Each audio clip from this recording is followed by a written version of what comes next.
Nous allons lire le livre des Psaumes, chapitre 138.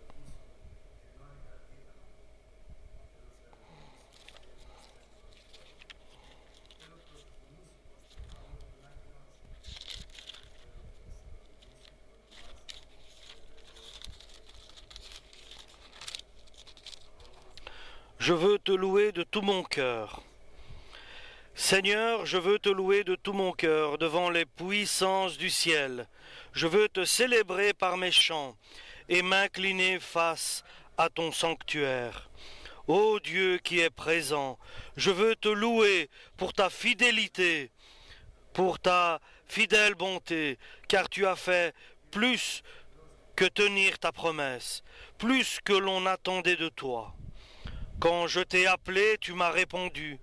Tu m'as rempli de courage et de force. Seigneur, que tous les rois de la terre te louent quand ils auront entendu ce que tu dis, qu'ils célèbrent tes actions en chantant. La gloire du Seigneur est immense. Le Seigneur est beau être là-haut, il voit les humbles de loin, il reconnaît l'orgueilleux. Amen pour la parole du Seigneur.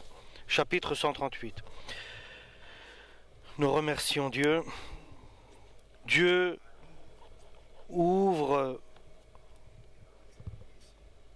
devant Dieu, David, le psalmiste, son cœur. Et il dit,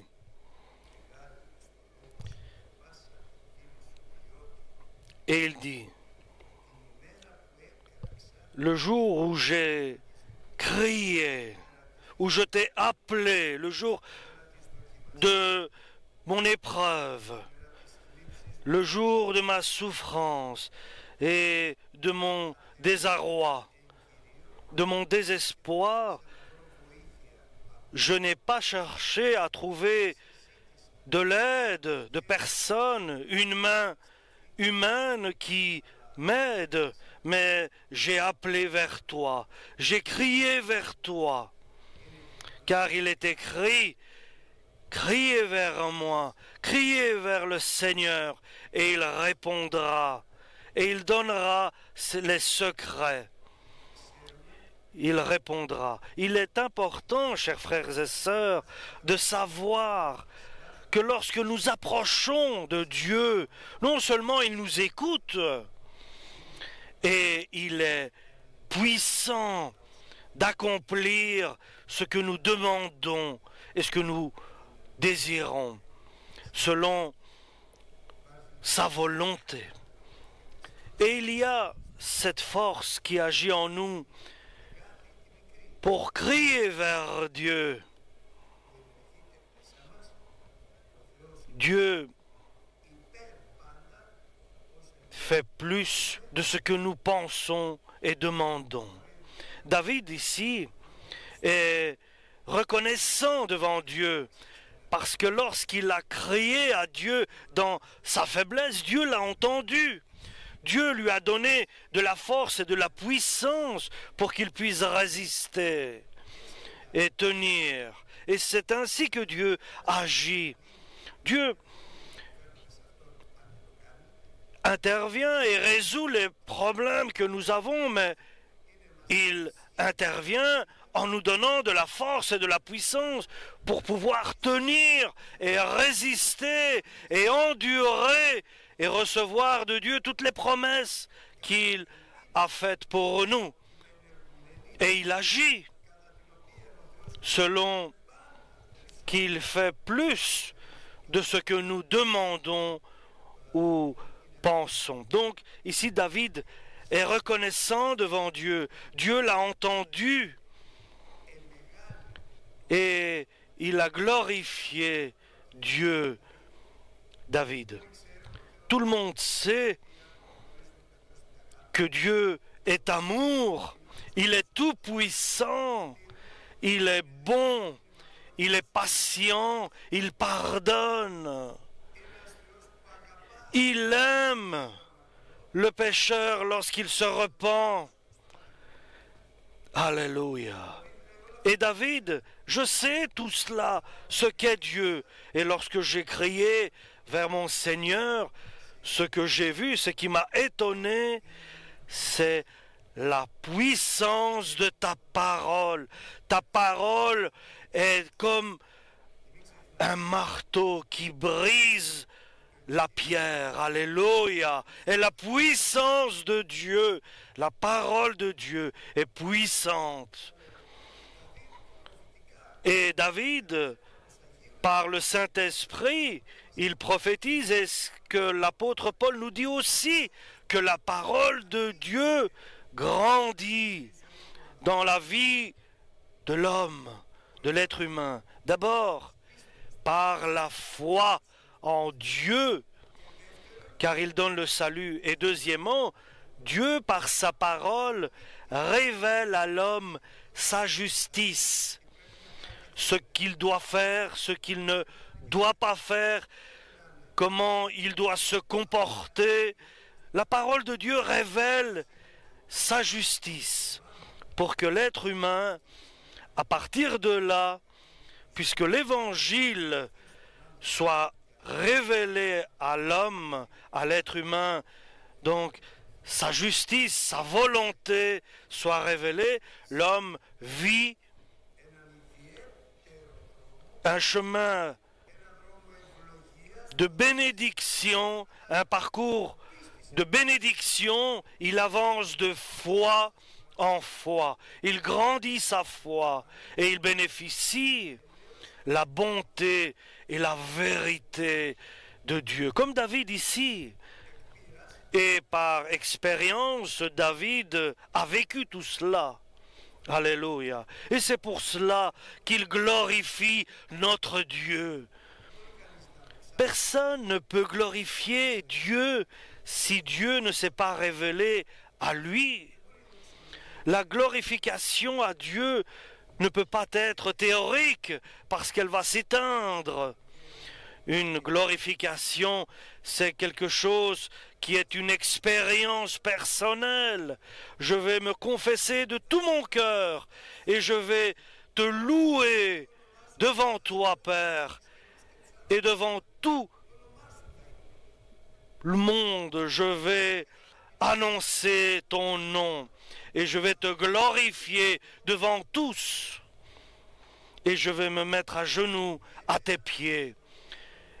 Et je glorifierai ton nom, Père, Seigneur, car tu t'es révélé à moi, tu es apparu à moi, et je ne valais rien, je n'étais moins que rien, j'étais sans importance, je ne valais rien, mais toi tu as eu pitié de moi, et tu as fait du bien à ma personne.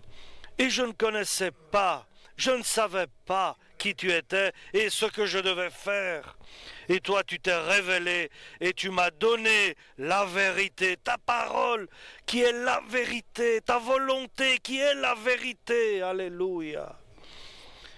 Et ta bonté est venue dans ma vie et j'ai su ta volonté par ta parole.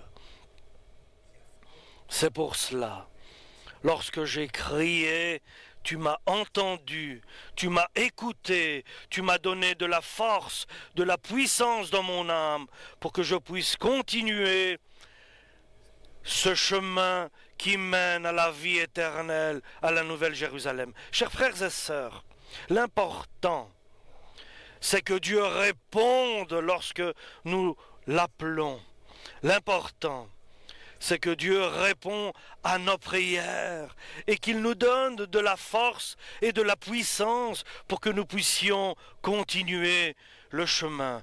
Parce qu'il est facile que l'homme se décourage, qu'il s'arrête et qu'il s'égare et qu'il retourne en arrière. Mais lorsque tu cries à lui, lorsque tu l'appelles, pas simplement avec une petite prière, mais en criant de toute ton âme, lorsque tu pries dans ta chambre, tu l'appelles et tu attends, tu patientes qu'il vienne te visiter, qu'il vienne te parler, qu'il vienne t'encourager, te fortifier, pour que tu puisses continuer à vivre la vie qui est devant toi.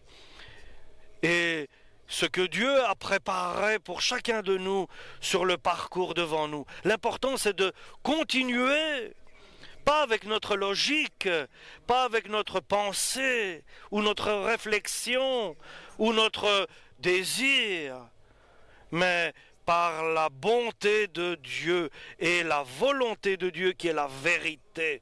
C'est pour cela, avec une totale certitude, David, tous les rois de la terre vont te glorifier lorsqu'ils entendront tes paroles, lorsqu'ils comprendront la force de ta parole. Parce que l'homme ne vivra pas seulement de pain, mais de toute parole sortant de la bouche de Dieu. Lorsqu'ils prendront conscience la force de ta parole qui sort de ta bouche, ce n'est pas une théologie morte, mais une foi vivante qui agit, qui est active. Alors, tous les rois, tous les importants du monde te glorifieront et sauront et viendront sur le chemin qui mène vers toi. Alléluia. Et maintenant, chers frères et sœurs, Dieu nous révèle par le psalmiste un grand secret. Un grand secret dans notre vie personnelle. Et David l'a compris, lorsqu'il a senti la bonté de Dieu, la pitié qu'il a pour nous, car il sait que nous sommes faits de terre, d'argile. La bonté de Dieu, la vérité de Dieu est notre force. C'est celle qui nous grandit dans la prière. Lorsque nous crions à Dieu, sa parole nous grandit, nous encourage, nous fortifie, nous donne de la puissance. Alléluia. Oui, chers frères et sœurs, faites cela, car Dieu nous demande de faire cela, car il est partout à la fois.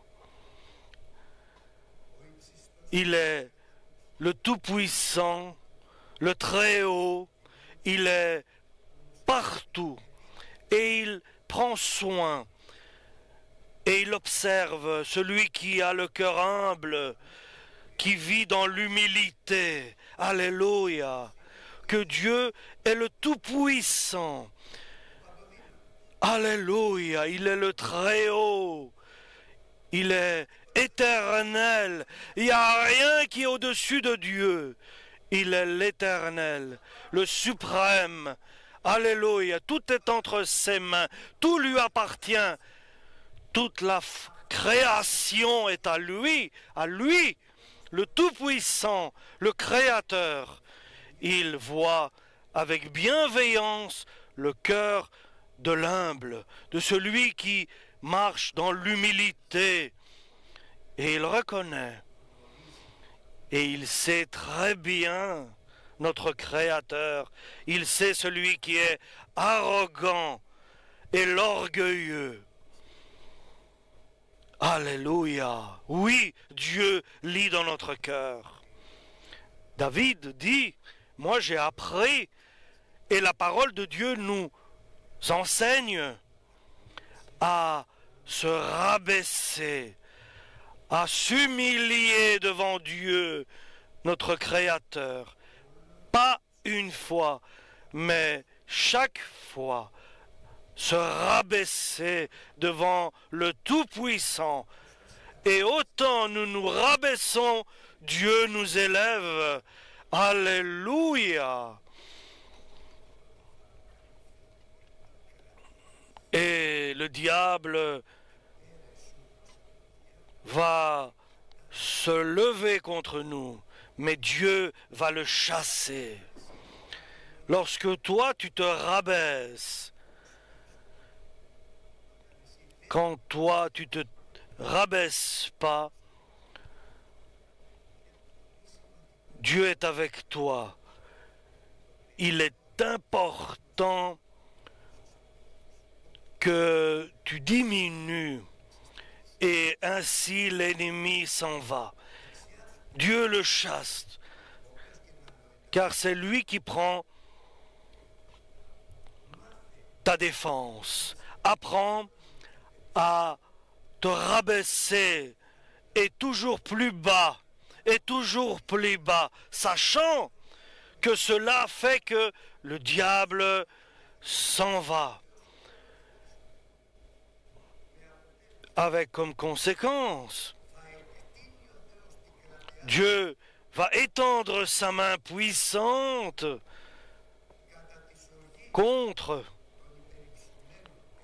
ceux qui se soulèvent contre toi, tes ennemis. Ils seront les ennemis de Dieu. Veux-tu que Dieu agisse et qu'il te donne le salut et qu'il te sauve et qu'il te préserve de tes ennemis?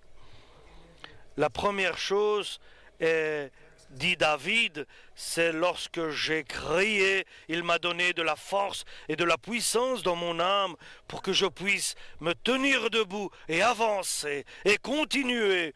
Et lorsque je sais que la continuité, la suite de mon chemin dépend de mon humilité,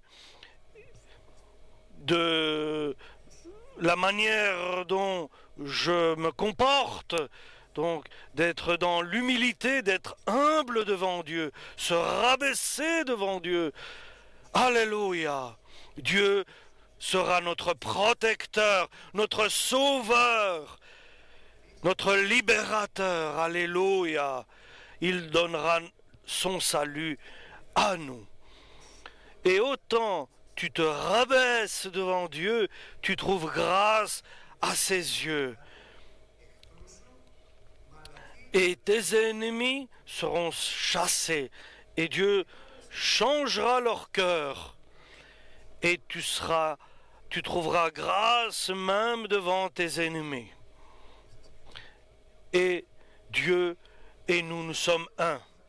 Ou bien le chemin que tu suivras, c'est avec Dieu, ou bien sans Dieu. Sois dans l'humilité. Humilie-toi devant Dieu. Que veut dire se rabaisser? Quelqu'un te parle durement. Il te parle avec sans respect. Toi reste humble. Ne réponds pas à ces insultes.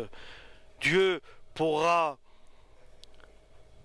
le sauver ou aller contre lui. Mais toi reste dans l'humilité, humble.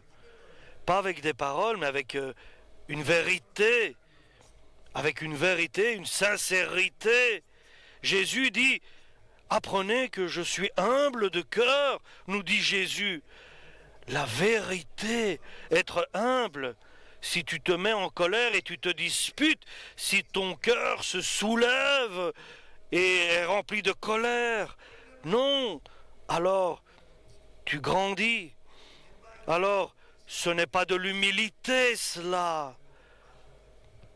Nous devons être humbles et rester dans l'humilité pour que Dieu nous bénisse. Et l'apôtre Paul dit avec une totale certitude, je sais que si je marche avec un esprit humble, un cœur ouvert et docile, Dieu me bénira.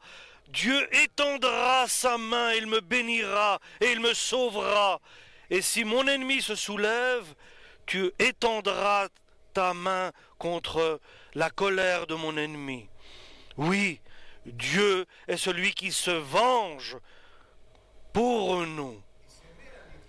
C'est à moi, que dit Dieu, que revient la vengeance pour toi que je ferai. C'est moi qui vengerai ta situation. Alléluia. Nous remercions Dieu. Et alors, Dieu sait très bien, David ici, après tout cela, il dit avec une totale certitude, Dieu accomplira pour moi ce qu'il a préparé. Il a de bons projets pour nous. Il a préparé sur notre chemin de bonnes actions. Il les accomplira. Oui, Dieu accomplira sa volonté, ses promesses, ce qui est destiné pour chacun de nous. Quand? Lorsque tu régleras ta situation devant toi, devant Dieu. Dieu te libérera du diable. Parce que Jésus va nous libérer, il chassera le diable. Et le diable n'aura aucun pouvoir sur les enfants de Dieu. Car en nous rabaissant jusqu'au sol, alors nous trouverons grâce devant le Très-Haut, le Tout-Puissant, et il étendra sa main puissante, protectrice, et il va nous donner de l'ardeur, de l'espérance, de la confiance et du courage. Oui, ce que toi tu as fait à ton ennemi. C'est Dieu qui se vengera de ta situation contre tes ennemis. Et Dieu lui révélera la vérité. Dieu lui révélera sa volonté qui est la vérité. Dieu désire qu'il se repent et qu'il revienne vers lui. Et nous voulons ce que Dieu désire. Et que nous dit le Christ? Aimez vos ennemis, aimez-les, bénis ceux qui vous maudissent, et faites du bien à ceux qui vous maltraitent. Priez pour ceux qui sont contre vous. Par quoi? Alors tu prouves devant Dieu ton humilité qui est bénéfique. Ne te mets pas en colère lorsque ton ennemi se met en colère et ne reprends pas celui qui dit du mal de toi, mais au contraire tu te rabaisses. Et encore plus, Dieu est avec toi, et autant tu te rabaisses, autant Dieu étend sa main puissante pour te libérer, et après, il intervient dans le cœur de celui qui est contre toi, pour le sauver, pour lui révéler sa personne. Il y a Pharaon et Joseph. Il y a aussi Pharaon de Moïse. Il y a le Pharaon de Moïse qui a trouvé grâce à ses yeux et il a été béni et Dieu l'a utilisé à son service. Et il y a le Pharaon de Moïse qui a été endurci pour que sa puissance soit révélée. Et dans les deux situations, ce que Dieu a vu en Moïse, c'est que Moïse a toujours été dans l'humilité, s'est humilié devant Dieu. Il était toujours rabaissé, vivre dans l'humilité, il était humble, toujours dans les deux situations. Et lorsque nous continuons à être toujours humbles devant sa femme, ses enfants, être humble devant ses frères, tenir l'humilité et continuer une humilité permanente. N'aie pas peur d'être humble en permanence. Dieu est avec toi sans mesure, sans retenue. Et Dieu te donnera la force pour continuer dans ton humilité. Et l'important, il te donnera la vie, il te donnera la confiance, l'encouragement, l'espérance. Une question, jusqu'à cet instant, dans ma vie, est-ce que les bonnes actions de Dieu sont-elles accomplies dans ma vie? La volonté de Dieu a été accomplie dans ma vie? Non, bien sûr. Nous sommes responsables de beaucoup de péchés, nous le savons. Mais nous désirons que Dieu accomplisse sa volonté, ses promesses dans notre vie. Oui, j'aurais voulu que Dieu fasse de grandes choses dans ma vie, mais je l'empêche parce que je n'ai pas compris que l'important et le secret, ce n'est pas seulement de faire ta volonté, mais l'important, c'est de se rabaisser et encore plus pour que toi, Seigneur, que ta volonté se fasse dans ma vie. Moi, je dois simplement me rabaisser, m'humilier. Si quelqu'un m'a dit quelque chose, que le Seigneur te bénisse. Il m'a dit quelque chose qui me déplaît. Je vais là dans ma chambre et je prie pour lui. Bénis le frère, bénis la personne qui s'est comportée ainsi contre moi. Bénis-le, alors je ressemblerai à Jésus-Christ. Tu vois que mon cœur est corrompu et elle me trompe. Oui, notre cœur nous trompe. Notre cœur doit se rabaisser. Et tu vois que mon esprit s'élève. Il crie. Mais toi, tu désires que j'ai un esprit humble, qui soit docile, qui soit doux et qui répond avec douceur. Alléluia. Et tout cela, c'est pour me préparer pour le royaume céleste. Amen.